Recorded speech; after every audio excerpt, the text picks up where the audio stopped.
नमस्कार एंड जय हिंद साथियों। आज का वीडियो बहुत ही इंटरेस्टिंग होने वाला है क्योंकि आज कुछ ऐसी बातों के बारे में हम चर्चा करेंगे जिसके बारे में हमने शायद कभी सोचा भी नहीं था। बहुत हैरानी वाली चीज है ये, क्योंकि 2020 में जब इंडिया और चाइना का फेस ऑफ हुआ था, उसमें 20 से भी ज्यादा भारतीय सैनिक जो है घायल हुए थे। दुनिया ने ये सोचा कि चाइना के मिलिट्री इंडिया से बहुत ही ज्यादा पावरफुल है, क्योंकि चाइना का बजट जो है ना, इंडिया से 4 गुना ज्यादा है। तो लगा कि चाइना का एयरक्राफ्ट भी, जो स्ट्रेंथ है एयरक्राफ्ट का चाइना के पास, वो इंडिया से ऑलमोस्ट डबल होगा। तो दुनिया ने ये बड़ी आसानी से अज्यूम कर लिया कि एयर पावर में भी चाइना इंडिया से ज्यादा डोमिनेंट होगा। लेकिन एक हैरान करने वाली चीज फिर होती है जिसने पूरी दुनिया को चौंका के रख दिया कि 2022 में एक रैंकिंग आती है जिसमें इंडिया को थर्ड रैंक किया जाता है और चाइना को फोर्थ। दुनिया हैरान हो गई। और यही सेम चीज 2023 में फिर से हुआ, 24 में फिर से हुआ, 25 में फिर से हुआ और 26 में फिर से हुआ। 5 साल 5 बार इंडिया ने चाइना को हराया। चाइना का 4 गुना मिलिट्री बजट होने के बावजूद भी इंडिया ने चाइना को एयरक्राफ्ट्स के अंदर हराया। लेकिन एक चीज है जो ये रैंकिंग नहीं बताती है, और वो चीज है और वो चीज यही है कि इंडिया के लिए वो बहुत जरूरी हो जाती है। पहले उस सवाल के बारे में अपने बात करते हैं जो सबके दिमाग में है कि भाई चाइना के पास तो नियरली 3,000 से भी ज्यादा एयरक्राफ्ट है, एंड इंडियन एयरफोर्स के पास 1700 लगभग कुछ एयरक्राफ्ट है। चाइना का न्यूमेरिकली अगर देखें ऑलमोस्ट डबल एयरक्राफ्ट होते हैं, पर फिर भी इंडिया क्यों चाइना से एयरक्राफ्ट के कंपैरिजन में बहुत पावरफुल हो जाता है? तो समझते हैं इसको आसानी से। एक ऑर्गेनाइजेशन है, ठीक है, जिसने एक रैंकिंग किया था, एंड दैट रैंकिंग, ठीक है, के हिसाब से एक सिस्टम यूज किया गया था जिसको कहा जाता है ट्रू वैल्यू रेटिंग। ये सिर्फ एयरक्राफ्ट का नंबर काउंट नहीं करता कि कितने प्लेन्स है करके, ये देखता है कि उनके पास कौन से प्लेन्स हैं, मिड एयर रिफ्यूलर्स है क्या, एईडब्ल्यू एंड सी वाले एयरक्राफ्ट है क्या, जो दुश्मन को 100 किलोमीटर के रडार के उनके प्लेन्स तक डिटेक्ट कर लेते हैं, इलेक्ट्रॉनिक वॉरफेयर प्लेटफॉर्म्स है क्या, स्पेशल मिशन कैपेबिलिटी वाले एयरक्राफ्ट है क्या, फ्लीट में कितना मिक्स है। चाइना के पास ऑल्दो ज्यादा फाइटर प्लेन्स हैं, लेकिन इंडिया के पास ये जो अलग अलग डाइवर्सिफाइड फाइटर प्लेन्स का जो बेहतरीन मिक्सचर है ना, वो बहुत अच्छा है compare to China. And modern warfare में रॉ नंबर से ज्यादा मैटर करता है ये जो बेहतरीन मिक्स है ना वो। लेकिन इस इनसाइट के अंदर एक और छुपा हुआ लेयर है कि इंडियन एयरफोर्स का सैंक्शन स्ट्रेंथ, हमें पता है कि भाई 42 फाइटर स्क्वाड्रन है भारत के पास, और उस 42 में से अभी लगभग लगभग 29 से 30 स्क्वाड्रन जो है ना वो ऑपरेट कर रहे हैं, ठीक है, बिकॉज ऑफ वेरियस इश्यूज। अब मैथ्स अगर अपने करें तो 100% में से 69% जो है इंडिया का एयरक्राफ्ट के अंदर फंक्शनिंग हो रहा है। मतलब इंडिया अपने खुद की फुल स्ट्रेंथ से सिर्फ 70% पे ही ग्लोबली थर्ड रैंक कर रहा है। मतलब इससे सोचो, अगर 100% इंडिया ने यूज किया तो इंडिया कौन से रैंक पे खड़ा होगा? सिर्फ 70% से थर्ड रैंक कर सकता है। ये सोचने वाली बात हो जाती है कि 30% कम में इंडिया थर्ड पावरफुल एयरफोर्स का खिताब पे है। और 42 स्क्वाड्रन अगर पूरी हो जाए, जिसके अंदर तेजस पूर्ण रूप से आ जाए, रफेल पूर्ण रूप से आ जाए, तो थियोरेटिकली इंडिया जो है सेकंड रैंक पे आ सकता है। मतलब वो सिर्फ किसके पीछे रहेगा? रशिया के पीछे, मतलब अमेरिका के पीछे।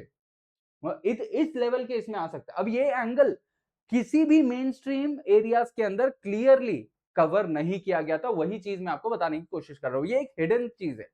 लेकिन ये गैप एक और इनविजिबल एडवांटेज में छुपी हुई होती है। ये जो रैंकिंग हमने बात किया ट्रू वैल्यू फॉर्मूला के ऊपर, ये सिर्फ एयरक्राफ्ट काउंट नहीं करता, ये ट्रेनिंग क्वालिटी भी इसके अंदर काउंट किया जाता है। और यही एक फैक्ट है जो ऑलमोस्ट किसी ने कवर नहीं किया था। आईएएफ के पायलट्स जो है ना, रफली 180 plus flying hours per year करते हैं, मतलब 180 घंटे वो करते हैं, ठीक है। अब यही जो पीपल्स लिबरेशन आर्मी चाइना की जो है ना, वो 100 से 150 घंटे ही करती है। यही डिफरेंस है जो एक्चुअल वॉर में बहुत ज्यादा डिसीजन करवाती है। एक पायलट जो बहुत ज्यादा फ्लाई करता है ना, प्रेशर अलग अलग प्रेशर में बेहतरीन डिसीजन ले पाता है, इमरजेंसी में बेटर रिएक्ट कर पाता है, और जब सामने सामने की टक्कर होती है ना, उस टाइम पे सरवाइव भी ज्यादा कर सकता है। चाइना के पास ऑल्दो ज्यादा प्लेन्स है नंबर में, लेकिन इंडिया के पास बेटर ट्रेन्ड पायलट्स हैं, क्योंकि 180 घंटे से ज्यादा हमारे पायलट्स ट्रेन करते हैं, वेरस चाइना का सिर्फ 100 से 150 होता है। वॉर में ये सीधा सीधा दिख के आ जाता है। लेकिन अभी इंडिया की रैंकिंग का सबसे अलार्मिंग नंबर जो है ना, वो एक और जगह में छुपा हुआ है, कि आईएएफ के जो स्पेशल मिशन एयरक्राफ्ट होते हैं, पूरे फ्लीट का सिर्फ 1% एयरक्राफ्ट है। मतलब अगर आप यूएस के एयरक्राफ्ट की बात करें, ठीक है, उनका जो स्पेशल मिशन एयरक्राफ्ट, मतलब जो स्पेशल मिशन के लिए यूज होता है, वो 14% है, इंडिया का 1% है। ये स्पेशल मिशन होता क्या है? जो मिड एयर रिफ्यूलर्स होते हैं, बिना इनके जो फाइटर जेट्स होते हैं ना, उनका रेंज लिमिटेड होता है, कि मतलब जब भी प्लेन के अंदर फ्यूल कम हो तो वो मिड एयर के अंदर रिफ्यूल कर देता है। मतलब पाकिस्तान के बॉर्डर तक जाओ, लेकिन वापिस आना पड़ेगा। ठीक है, चाइना के बॉर्डर तक अंदर तक पेनिट्रेट करने के लिए हमें ये मिड एयर रिफ्यूलिंग वाले प्लेन्स लगते हैं। बिना इनके पायलट्स जो है ना, ज्यादा दूर नहीं जा सकते। बिना AEW, that is early warning system के, हमारा रेडार उतना काम नहीं कर पाता है, जिसकी वजह से पायलट्स ब्लैंक होते हैं। इलेक्ट्रॉनिक वॉरफेयर अगर एयरक्राफ्ट के अंदर नहीं है, तो दुश्मन का रेडार जो है जैम नहीं हो पाता। दुश्मन को पता चल जाता है कि हम आ रहे हैं, इंडियन फाइटर्स आ रहे हैं, तो उनके रेडार पे जब क्लियरली विजिबल होगा, तो वो अपने काउंटर एक्टिव फोर्सेस को भेजेंगे। मतलब ये मिक्स बहुत जरूरी है, इसको अपने कहते हैं स्पेशल एयरक्राफ्ट। ठीक है, जो इंडिया के अंदर सिर्फ 1% है, उसके बावजूद भी we are ranking third in the global world. ठीक है, एयरफोर्स के पास 1000 से भी ज्यादा फाइटर्स या 500 से भी ज्यादा फाइटर्स हो, फर्क पड़ता है बेटर ट्रेंड वालों से। इंडिया के पास वो फाइटर्स हैं। ठीक है, अब जब हम गैप को समझे, ठीक है, एक स्पेसिफिक सिनारियो लेते हैं जो जेन्युइनली हम सबको एक बहुत अनकंफर्टेबल सिचुएशन में डाल देगा। जब अपने बोलते हैं कि भाई 42 स्क्वाड्रन है अपने पास, दो फ्रंट से अपने पास, पाकिस्तान वेस्ट में है, चाइना नॉर्थ और नॉर्थ ईस्ट में। अब एक सिनारियो अपने इमेजिन करते हैं इसी पर्टिकुलर टाइम पीरियड पे, कि भाई किस, ये जो सिनारियो है ना, कि चाइना ने जो लाइन ऑफ एक्चुअल कंट्रोल है उस पर प्रेशर बढ़ाया, सेम वक्त पे पाकिस्तान ने वेस्टर्न बॉर्डर्स पे अपॉर्चुनिटी देख के प्रेशर बढ़ाया, दोनों जगह से फ्रंट खुल गए एक साथ। अब इंडियन एयरफोर्स के पास, ठीक है, 29 स्क्वाड्रन ही है सिर्फ, दो फ्रंट्स में डिवाइड करो, वेस्ट में पाकिस्तान के लिए, नॉर्थ में चाइना के लिए। अब इसी टाइम पीरियड पे मैथ्स अगर आप करोगे, तो आपको एक चीज रियलाइज होगी कि भाई 29 को जब 2 से डिवाइड करो, तो दोनों भी फ्रंट पे 14-15 स्क्वाड्रन उनको डालने पड़ेंगे। अब सैंक्शन का रिक्वायरमेंट, सैंक्शन स्ट्रेंथ का रिक्वायरमेंट था 21 इधर तक होना चाहिए। ठीक है, 42 में से अपने पास सिर्फ 29 स्क्वाड्रन ही फंक्शनल है। तो इधर से पता चलेगा कि भाई चाइना के पास तो 3000 प्लेन्स है और पाकिस्तान के पास कम होंगे, तो हम उसको कैसे डिवाइड करेंगे? और यही हमारी स्ट्रैटेजिक वल्नरेबिलिटी है। ठीक है, और ये स्ट्रैटेजिक वल्नरेबिलिटी के बावजूद भी हमने थर्ड रैंक किया है। ठीक है, अब इससे पता चलता है कि रैंकिंग बढ़ सकती है अगर हमारे ये जो वल्नरेबिलिटी है ना, वो कम हो जाए। अब दोनों जगह अगर जंग छिड़ गया, तो हम कितने कंफर्टेबल होंगे वहां पे, वो एक डिटरमाइनिंग फैक्टर रहेगा। और 2026 के रैंकिंग में, ठीक है, मिग 21 को काउंट नहीं किया गया था, ये सबसे बड़ी बात है। क्योंकि एयरक्राफ्ट, ये जो मिग 21 है, 1950 में डिजाइन हुए थे, उस दशक में।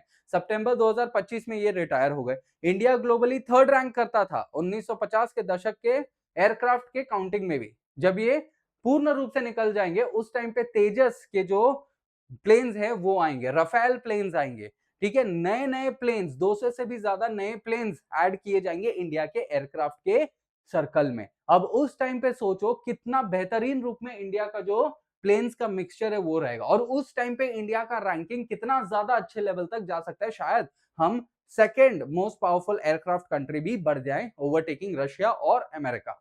ठीक है, लेकिन इस सब ऑप्टिमिस्टिक माइंडसेट के अंदर एक और बहुत हैरान करने वाली चीज है कि 2030 में हमारे पास जो जैगुआर प्लेन्स है, जो मिराज प्लेन्स है और जो मिग 29 है, वो सब रिटायर हो जाएंगे। 200 से भी ज्यादा एयरक्राफ्ट भारतीय एयरफोर्स में से निकल जाएंगे। उस टाइम पे तेजस आएगा, रफेल आएगा। लेकिन अगर रिटायरमेंट्स हुए, ठीक है, और वो इंडक्शन से फास्टर रिटायरमेंट्स हो गए, तो शायद हमारा स्क्वाड्रन का जो संख्या है 29 से और नीचे हो सकता है, और इस टाइम पे और ज्यादा वर्स हो सकता है हमारे सिक्योरिटी के लिए, क्योंकि दोनों भी जगह से फिर और ज्यादा दोनों ही फ्रंट से और ज्यादा प्रेशर बढ़ सकता है। और ये जो पीरियड रहेगा ना, जो 2027 से 2032 तक का 5 साल का ये जो स्पेसिफिक पीरियड है, इस टाइम पे सबसे सिक्योरिटी वाला मसला रहेगा एयरक्राफ्ट में। तो चाहे हम अभी कितना भी सेलिब्रेट कर लें, जो अच्छा है, लेकिन हमें अपनी फुल स्ट्रेंथ को लाना पड़ेगा, जो आज के टाइम में हम 70% पे ही वर्क कर रहे हैं, एंड उस पे हम थर्ड रैंक कर रहे हैं। तो हमें यहाँ पे वर्क करना पड़ेगा, पायलट्स बढ़ाने पड़ेंगे, फ्लीट को मिक्स करना बढ़ाना पड़ेगा। एंड जब हमारे ये सब चीजें बढ़ जाएंगी, ठीक है, तब जाके इंडिया का जो एयरक्राफ्ट पावर है ना, वो सच में इस दुनिया में इतना बेहतरीन होगा कि कोई देश हमें टक्कर नहीं दे पाएगा। And that is what I want to tell you, that India has overtaken China, and maybe in the future it can become the most powerful aircraft or air force in the whole world, and that's what we are taking it for.